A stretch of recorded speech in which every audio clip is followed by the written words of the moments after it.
Class 12th है। English literature. Y Y दी Nobel matters. इस critical ऐसे को डी.एच. लॉरेंस के द्वारा लिखा गया है। वाई दी नोबल्स मैटर्स है means the importance of a noble. उपन्यास का महत्व। डी.एच. लॉरेंस के द्वारा इस क्रिटिकल ऐसे को लिखा है और जिनका जन्म है 1885 को हुआ और डेथ है 1930 को हुई। ध्यान रखना है, जन्म है 1985 को हुआ, डेथ है 1930 को हुई। और ये जो ऐसे है जो कि फोनिक्स में पब्लिश हुआ और 1936 को हुआ था।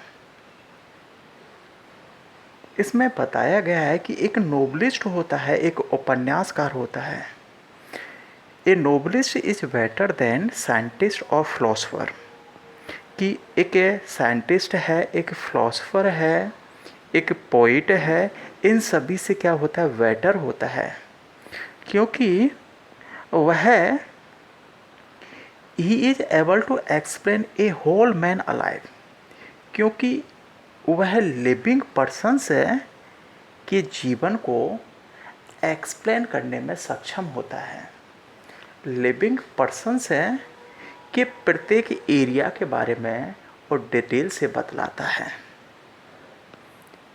जैसा कि नोवेल हैं हमें गाइडेंस प्रदान करते हैं, मार्गदर्शन प्रदान करते हैं, किसी व्यक्ति के बारे में विस्तृत जानकारी प्रदान करते हैं, होल ऑफ ह्यूमन बीइंग, और हमें संपूर्ण मानव जीवन के बारे में बतलाते हैं। Affecting the entire man alive.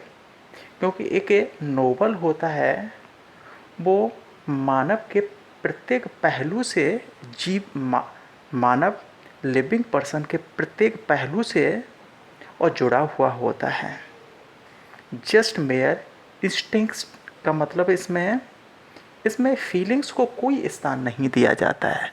जो रियलिटी होती है, वास्तविक घटनाएं होती हैं, उनको इंक्लूड किया जाता है।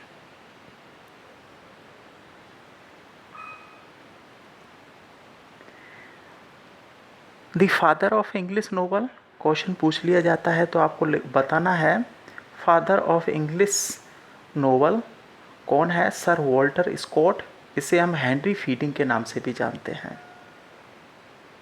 जो नोवेल होता है guides a man to live a life है फुली। कि एक व्यक्ति को सुनियोजित ढंग से जीवन यापन करने के लिए मार्गदर्शन प्रदान करता है। जैसे the novel guides a man to live life fully. एक व्यक्ति को अच्छे ढंग से और जीवन यापन करने की प्रेरणा देता है। और एक व्यक्ति अच्छी तरीके से जीवन यापन कब कर सकता है, guide a man to choose a right path. उससे सही रास्ता है उसे प्रदान किया जाए। तो एक है नोबल है, एक व्यक्ति को सही रास्ता प्रदान करता है। और एक व्यक्ति है, उसके माइंड है, उसके लाइफ है, उसमें बदलाव लाता है। किसके माध्यम से? इंस्पायरेशनल थॉट्स के माध्यम से, प्रेरणादायक विचारों के माध्यम से एक व्यक्ति के जीवन में विचार है, बदलाव लाता है उपन्यास। यहाँ पर देखो नोबलिस्ट है, आपको पता है वो होल बॉडी का मतलब है एक व्यक्ति के संपूर्ण जीवन के बारे में बतलाता है, प्रत्येक पहलू को शामिल करता है।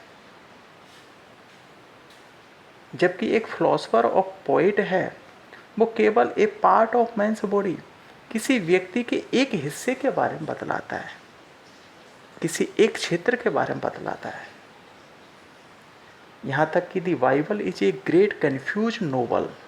यहाँ पर D.H. लॉरेंस कहता है कि बाइबल एक महान और संदेहास्पद उपन्यास है, क्योंकि इसमें लिविंग व्यक्तियों के बारे में नहीं बताया गया है। इसमें जो लिविंग व्यक्ति, जो डेड पर्सन्स हैं, उनके जो कर्मा हैं, उनके बारे में बताया गया है। जैसा कि it is not about one man living, इसमें एक भी जीवित व्यक्ति के बारे में नहीं बताया गया है। What a long list of man alive, और जो जीवित व्यक्ति हैं उनकी लंबी सूची अर्थात उनके कर्मों के बारे में बताया गया है। जैसा कि D.H. लॉरेंस की राइटिंग स्टाइल के बारे में पूछा जाए तो लिरिकल है, सेंसुअस है, सेंस ऑर्गन से संबंधित है, रेफडोसिक है, असंगत काव्य है, और प्रोज स्टाइल में जैसा कि इन्होंने लिखा है।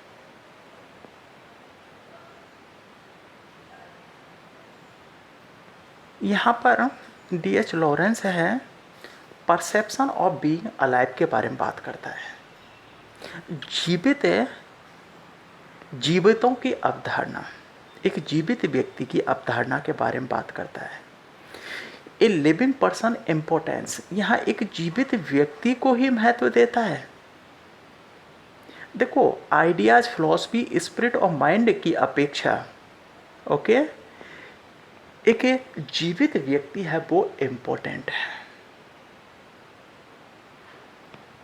ए लिविंग पर्सन इम्पोर्टेंस देता है वो कि आइडियाज, फिलॉसफी और स्पिरिट और माइंड की अपेक्षा आप देख रहे हो कि एक जीवित व्यक्ति है वो ज़्यादा इम्पोर्टेंट होता है।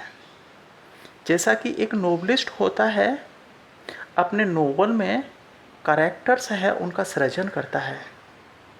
वो कैरेक्टर्स कैसे होते हैं, देयर लाइव्स, और लिविंग कैरेक्टर्स हैं उनके जीवन के बारे में बतलाता है। ट्रू वैल्यू ऑफ लाइफ, जीवन का सच्चा अर्थ है, क्या होता है कि जीवन को किस तरीके से जिया जाए उसके बारे में बतलाता है। तो एक नोवेलिस्ट है, उन कैरेक्टर हैं उनका क्रिएशन करता है जो कि लिविंग है, और जीवन को सच्चे अर्थ में कैसे जिया जाए के बारे में बतलाता है एक नोवेलिस्ट। तो ये बात बहुत ही महत्वपूर्ण है कि आज के संसार में व्यक्ति को यही नहीं पता कि जीवन को कैसे जिया जाए, how to live a life, कि एक जीवन है और वेल बीइंग जीवन है उसे कैसे जिया जाए, जो हमें नोवेल से प्राप्त होता है। यहाँ पर देखो कि राइटर है वो तुलना करता है कि एक नोवेलिस्ट है एक मैन ऑफ रिलीजन, जो एक धर्म में आस्था रखने वाले व्यक्ति से कैसे महत्वपूर्ण है, क्यों अच्छा है। A novelist is better than a man of religion, एक उपन्यासकार है जो कि एक धर्म में आस्था रखने वाला उस व्यक्ति से महत्वपूर्ण है, क्योंकि एक नोवेलिस्ट है वो देखो प्रेजेंट मोमेंट एंड लाइफ के बारे में बात करता है, वर्तमान स्थिति के बारे में और उससे जुड़े हुए जीवन के बारे में बात करता है। देखो मैन अलाइव, जीवित व्यक्तियों के बारे में बात करता है, उनके बीच में जो अंडरस्टैंडिंग है उसके बारे में बात करता है, किसी भी समस्या का कैसे हल किया जा सकता है उस समझ के बारे में बात करता है, अच्छा जीवन है किस तरीके से जिया जाए। जबकि मैन ऑफ रिलीजन है थ्योरी ऑफ सोल, आत्मा और लाइफ आफ्टर और मृत्यु के बाद के जीवन के बारे में बात करता है। लेकिन एक धार्मिक व्यक्ति आत्मा के बारे में बात करता है और मृत्यु के बाद के जीवन के बारे में बात करता है, कि वो कहता है कि आत्मा है, अजर है, अमर है, और मृत्यु के बाद है एक वो आत्मा है वो भी अजर अमर रहती है। इससे कोई सेंस नहीं है। मैन ऑफ थियोलॉजी, वो एक धर्मशास्त्र के अनुसार जीवन जीने के लिए एक व्यक्ति को मोटिवेट करता है कि देखो, एक नोबलिस्ट कहता है कि जो आत्मा है वो एक पानी की बोतल के समान है। पानी को पीने के पश्चात बोतल को फेंक दिया जाता है, वो यूजलेस है। जीवन को अच्छी तरीके से जीना चाहिए। लेकिन यहाँ पर है एक, जो मैन ऑफ रिलीजन है वो कहता है कि आत्मा है, मृत्यु के बाद भी अजर अमर रहती है। नोबलिस्ट और फिलोसफर के बारे में बात करते हैं। यहाँ पर एक उपन्यासकार है, एक फिलोसफर से क्यों श्रेष्ठ होता है, कैसे श्रेष्ठ होता है। देखो, नोबलिस्ट है, लिविंग पर्सन्स के बारे में टॉक करता है, उसके ज्ञान के बारे में बात करता है, उसकी नॉलेज के बारे में बात करता है। और नोबलिस्ट है, लिविंग पर्सन के बारे में बात करता है, उनके ज्ञान और समझ के बारे में बात करता है कि किस तरीके से और ज्ञान का क्षेत्र है उसको बढ़ाया जाए, लोगों के बीच है वो संबंधों को स्थापित किया जाए। जबकि एक फिलोसफर है वो आत्मा के बारे में बात करता है, इन्फिनिट और असीमित और क्षेत्र के बारे में बात करता है। एक फिलोसफर है, एक पोइट है, उसका कोई एरिया नहीं होता है बात करने का। थॉट एंड, और ये फिलोसफर होता है थॉट और आइडियाज को इम्पोर्टेंस देता है, विचार वो को। Thoughts and ideas are of paramount importance. ये एक फिलोसफर होता है, एक दार्शनिक होता है, एक कवि होता है, वो केवल है किसको देता है, थॉट और आइडियाज को ही इम्पोर्टेंस देता है, प्राथमिकता देता है।